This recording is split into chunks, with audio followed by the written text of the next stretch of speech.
আসসালামু আলাইকুম। সবাই কেমন আছেন? আশা করি সবাই ভালো আছেন। আল্লাহর রহমতে আমরাও ভালো আছি। তো আপনাদের জন্য আরেকটা নতুন ভিডিও নিয়ে আসলাম। তো আশা করি প্রতিদিনকার মতো আমার পাশে থাকবেন, পুরো ভিডিওটা দেখবেন। তো এই যে আমার ঘরের কাজকর্ম গুছানো শেষ, আর আমার ফুল গাছগুলো এখনো আল্লাহর রহমতে ভালোই আছে। তো এখন হচ্ছে রান্না বাড়া করব। ওদিকে ম্যাডাম আসছে, ম্যাডামে পড়াইতেছে মিমেরে, আর আমি এদিকে ঘরটা গুছাই নিছি। তো ঘর গুছানো শেষ, এবার রান্না বাড়ার কাজ আছে। তো আজকে রান্না হবে কি, চলেন আমার সাথে দেখি কি কি রান্না করা যায়। আর এখানে মোবাইল টিপতেছে। আর এই জায়গায় মিম কালকে একটা কি কিনছে দেখেন। হ্যাঁ, এটা তো অনেক দিন ধরেই মিমের বায়না ছিল, কিনে দিতে পারি না এই যে কোনো কারণে। তো এই যে কালকে কিনে আনা হয়েছে, এখানে রাইখা দিচ্ছে। তো এটা পাইয়াও অনেক খুশি। তো স্কুলেও এটা পড়ে গেছিল, অনেকে নাকি ডিস্টার্ব করছে, এই জন্য বলছে কালকে থেকে আর পড়ে যাব না। ছোট বাচ্চারা আর কি ডিস্টার্ব করছে। আর কালকে মিমের সাথে কি হয়েছে জানেন? মিমের বাবা মিমের দিয়ে আইসা তো ঘুমাইছে, আর আমি তো আগে থেকেই ঘুমেছিলাম। তারপরে দেখি যে আনতে যাওয়ার সময় হয়ে গেছে, মানে ওর তো 45-এ ছুটি 10টা, আমরা 10টা 55 বাজে, তখন এক ভাই আমাদের ফোন দিছে। তারপর উঠছি, দেখি 10টা 55 বাজে, মিমের বাবা তাড়াহুড়ো করে গেছে। আর স্যারে ওদিকে ফোন দিচ্ছে আমারে যে কি আপা বাচ্চা কি নেবেন না। তো এই হচ্ছে ঘটনা। আর এদিকে মাছটা ধোয়া ছিল আগেরই, পাঙাশ মাছ ওই দিন জানছিলাম। তো পাঙাশ মাছটা ভাজি না হইতেছে, আর এখানে সিম ভাজি করবো আলু দিয়ে পাতাকপি দিয়ে। তো এগুলো কাটতেছি আমি। তো মিম তো ভয় পেয়ে গেছে, বলতেছে আর তোমরা আমার রেখে যাবা না। আমি কিন্তু অনেক ভয় পাইছি। তো এই যে মাছ ভাজা শেষ কিছু, আর আবার কিছু দিয়ে দিছি এখানে, ভাজিটাও কাটতে রাখছি ধুইয়া। তো এবার মাছটা ভুনা করার জন্য এখানে পেঁয়াজ মরিচ দিয়ে দেওয়া হয়েছে। এবার আদা রসুন দেব। তো এখানে রসুন বাটা দিয়ে দিতেছি। তো আজকে রান্না হবে পাঙাশ মাছ ভুনা আর সিম আলু পাতাকপি দিয়ে কুচি করে ভাজি। তো এই দুইটাই মিমের বাবা আবার 2:30 বাজে ডিউটির যাবে। তো এই জন্য ভাবছি যে আমার তো দেরি হয়, এমনিতেই উঠছি 11টায়, তারপর কাজকর্ম গুছাই টুছাই আস্তে আস্তে এখন প্রায় 1:30টার মতো বেজে গেছে। তো এখানে আদা রসুনটা ভালোভাবে একটু ভুনা করে নেব। তো একটু পানি দিয়ে গুঁড়ো মশলা দিয়ে দেবো, নাহলে মশলাটা পুড়ে যেতে পারে।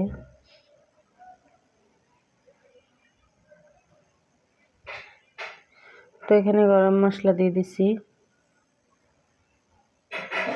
জিরার গুঁড়া, মরিচের গুঁড়া, হলুদের গুঁড়া, লবণ। তো এবার ভাজি কাটতে এখানে ধুয়ে রাখা হয়েছে, আর মাছ ভাজাও শেষ। এবার ভালোভাবে মশলাটা ভুনা করে ঝোল দিয়ে মাছ দিয়ে দিতেছি আমি।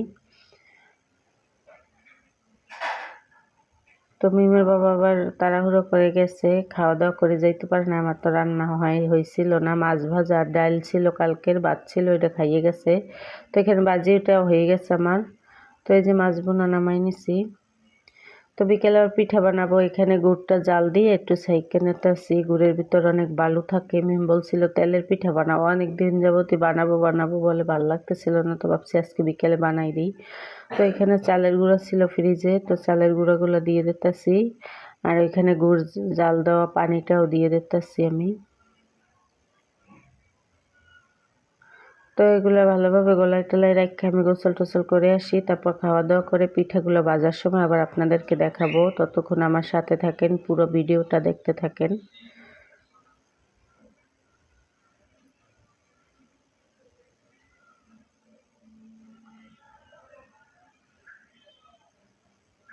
তো একটা ডিম দিয়ে দেব।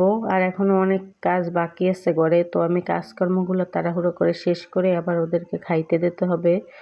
তো আমরা আবার পিঠা ভাজার সময় দেখা হবে। ততক্ষণ আমার সাথে থাকবেন, পুরো ভিডিওটি দেখবেন। আর এখনও যারা আমার চ্যানেলটা সাবস্ক্রাইব করেন না, অবশ্যই সাবস্ক্রাইব করবেন।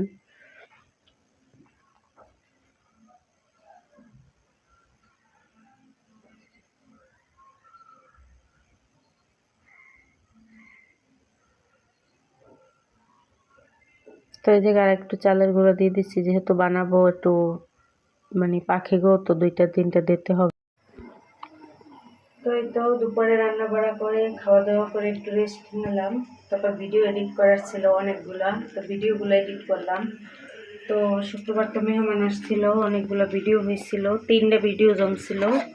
তো একটা এডিট করে ছাড়লাম বিকেলবেলা, আর একটা এডিট করে গুছাই রাখলাম কালকে সকালের জন্য। তো এখন সন্ধ্যাবেলা, তো দুপুরবেলা যে পিঠার গোলাটা গোলাই রাখছিলাম, তো ওইটা আর কি ভাজার জন্য এসে পড়লাম। কড়াইতে তেল দিয়ে দিছি, আর এটার একটু নাড়াচাড়া দিয়ে নেব, মিশিয়ে নেব।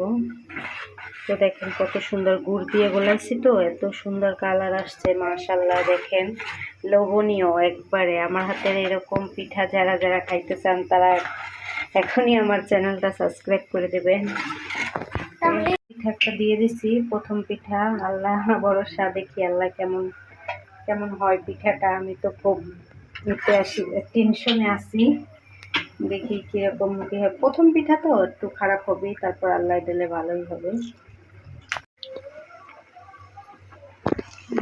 হবে না, প্রথম পিঠাটা তো হবে না।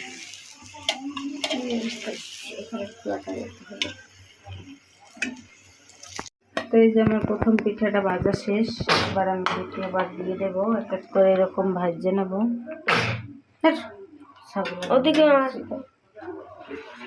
তো একটু আটা দিয়ে মানে ময়দা দিয়ে দিচ্ছি পিঠাগুলো নরম হওয়ার জন্য। তো মিল তো আবার চাবাইতে পারবে না, তো এই জন্য একটু ময়দা মিক্স করলাম, নামাই নিচ্ছি। আবার একটা দিয়ে দিই।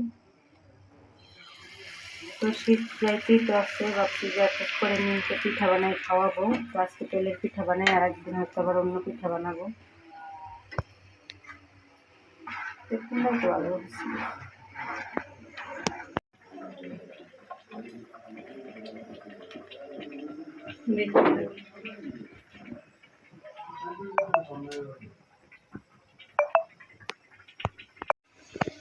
তো এই যে দেখেন আমার পিঠাগুলো আল্লাহর রহমতে কত সুন্দর ফুলকো ফুলকো হইতেছে।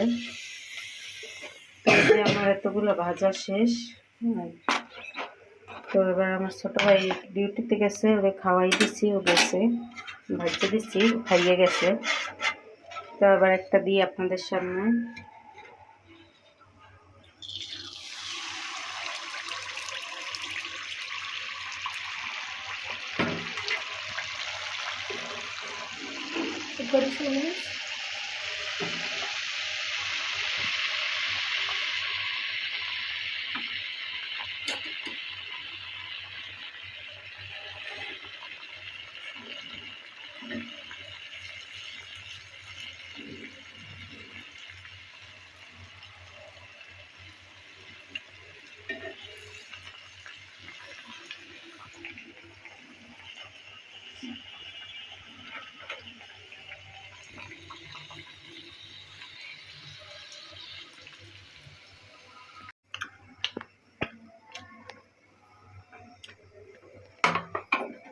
একটা দেখেন উঠে হবে।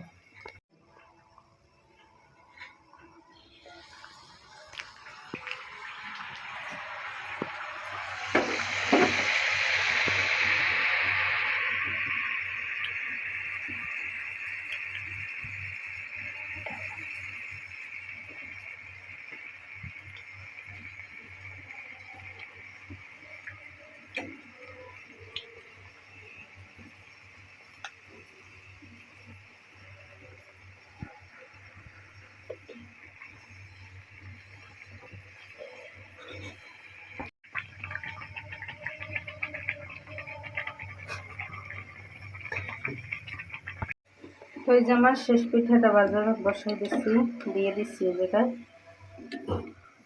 এই যে সবগুলো পিঠা আমি এইভাবে ভাজিয়ে নিচ্ছি, সবগুলো পিঠা ফুলছে। তারপর আমার পিঠাগুলো কেমন হয়েছে অবশ্যই কমেন্টে জানাবেন। তো এই যে দেখেন পিঠাগুলো সব ফুলতেছে মাশাআল্লাহ। তো এরকম ফুলকো ফুলকো তেলের পিঠা কে কে খেতে চান অবশ্যই কমেন্ট করবেন। আর হচ্ছে আমার ভিডিওর মানে চ্যানেলটা এখনও যারা সাবস্ক্রাইব করেন না তারা অবশ্যই সাবস্ক্রাইব করবেন, তাহলে এরকম পিঠা খাইতে পারবেন। তো আজকের ভিডিওটা আর বড় করব না, সবাই ভালো থাকবেন, সুস্থ থাকবেন, আর আমাদের পাশে থাকবেন। আর ভিডিওটি কেমন হয়েছে অবশ্যই কমেন্ট করবেন, আর আমার পিঠাগুলো বানানো কেমন হয়েছে তাও কমেন্টে জানাবেন। সবাইকে জানাই শুভরাত্রি, আল্লাহ হাফেজ।